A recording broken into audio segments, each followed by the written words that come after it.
Thank you very much and welcome to Diversity Thank Magazine. you. Glad So to finally get over today here. Yeah. we have Ben Henderson. Of course, he is very active and popular in Edmonton in City Hall.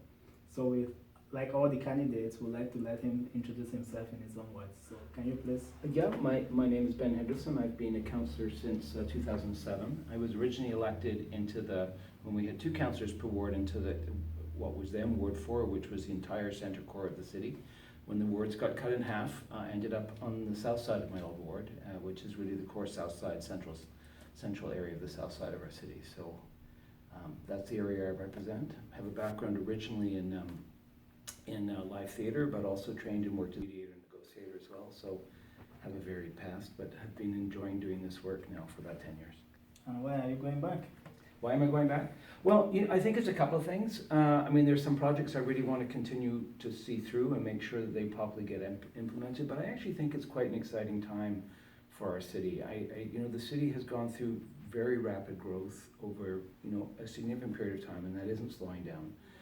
And it feels like we're shifting into this new version of the city of Edmonton, which is an urban big city, and with all of the excitement that comes with that, but also some of the pressures for change. And I think how we do that transition and getting that transition right is the real challenge we have to look at right now.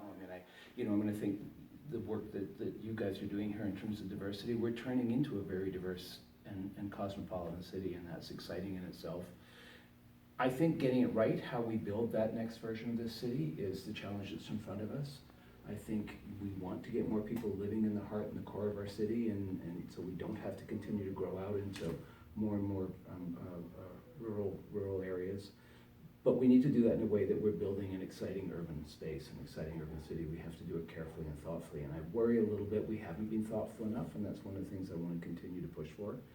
And we need to shift some of the other things in our city, the way we move around our city. I mean, a lot of this city was built with the assumption that the car would be the answer to our problems. I think it's becoming clear that the car isn't going to go away, and I don't think you want to make it go away, but it cannot be the only answer. We cannot continue to move people around the city if we're just going to rely on the automobile. So public transit, and a real commitment to public transit that is convenient for people, that works for people, that actually gives them a good experience. That means LRT, that means a rethink of our transit system with our buses. It means making it more pleasant to walk in the city, safer to walk in the city, safer to bike in the city, so that people have other choices and can move around in their neighborhoods comfortably without necessarily having to use the car. So I think there are some really exciting choices that are ahead of us right now. Change is difficult. Change is always scary, especially when you have a city that people are as happy with as I think they are with the quality of life that we have here. So we have to be careful. We have to make sure we get it right. I don't think we can resist that change, but I think we have to. I think there's a really interesting opportunity now to build the next version of this city, and there's more work I would like to do on that. Specifically, in terms of some of the initiatives I've been working on, we really pushed hard. Finally, I've been pushing for it for years, and I finally in the last term managed to get an initiative on improving our public engagement and how we interact with our public in the city. There's a really fabulous work was done on that strategy. We now have to make sure that strategy is implemented. We have to push it into the culture of the city, but just remains a kind of theoretical document that actually doesn't get into the way of working of our city and the way of thinking of our city. Then all that work will be lost. So I want to make sure that is pushed forward and implemented.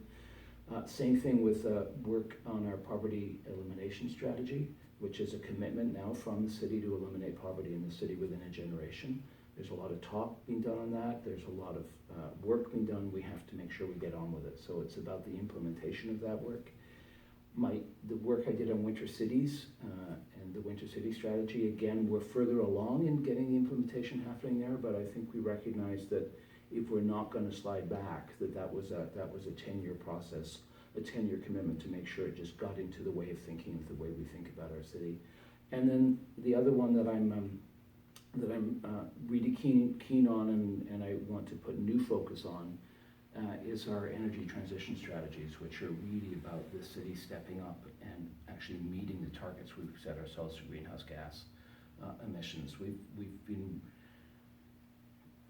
putting targets out there for years and then not meeting them.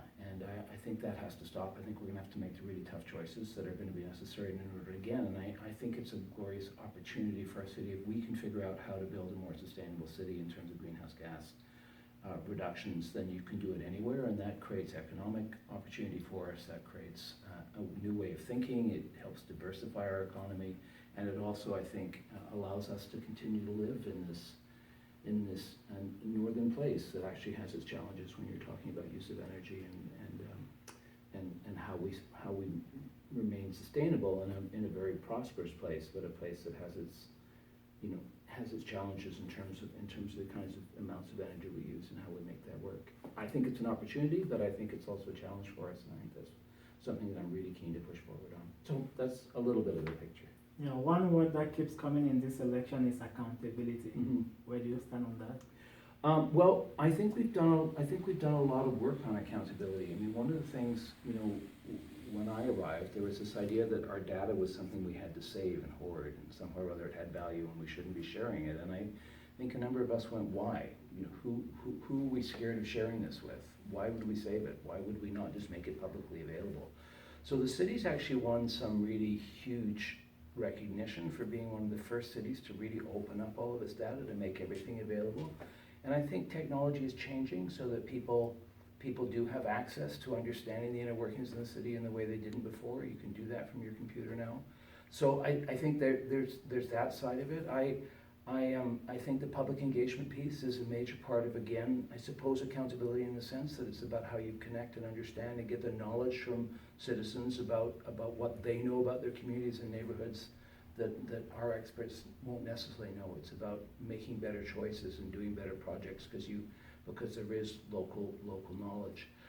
In some of the other accountable areas, I think there's a lot of internal work that is already shifting and changing in the city, that is about cleaning up some of the things that I think have gone off the rails recently in terms of some of our projects. We've pushed for a huge restructuring in the city, and that's happening. So I think a lot of those changes are already well underway and in place. So I mean, I absolutely think we are put. I think we can do this even better. We are the most transparent form of government. We don't have cabinet secrecy. We don't have those kind of things that pushes that means it's not about sharing what we do. All of our decisions are made in public. Every now and again we have to go in private to discuss things, but we're really, really careful only to do that in places where it has to do with a third-party negotiation or personnel matters or something, something that would be damaging to the interests of the city if those discussions were public. We hate doing it. But there are just certain kinds of things that you don't have any choice but to do in private, or we would do damage to the city itself or a third party. Thank you. Any other thing you want to add?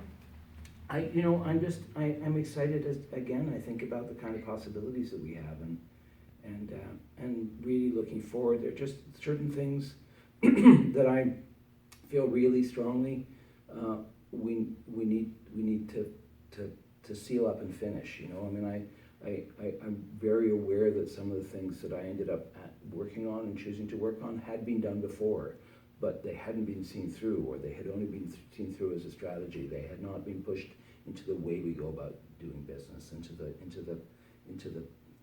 culture of our city, and that's why I'm really, really determined. One, to take on some new stuff that I think has not had enough attention paid to it, but also to take some of the stuff that we have been working on and make sure that it really takes hold, so that when I'm done, when I'm prepared to say that's the work I came here to do, I know that work will hold and won't backslide, and somebody won't have to come along in another 5 years and do it all over again. Thank you very much. And thank you for talking to Diversity Magazine. Follow us on Facebook, Twitter, LinkedIn, Google+, and watch all these videos on YouTube. Thank you, Franklin. Thank you.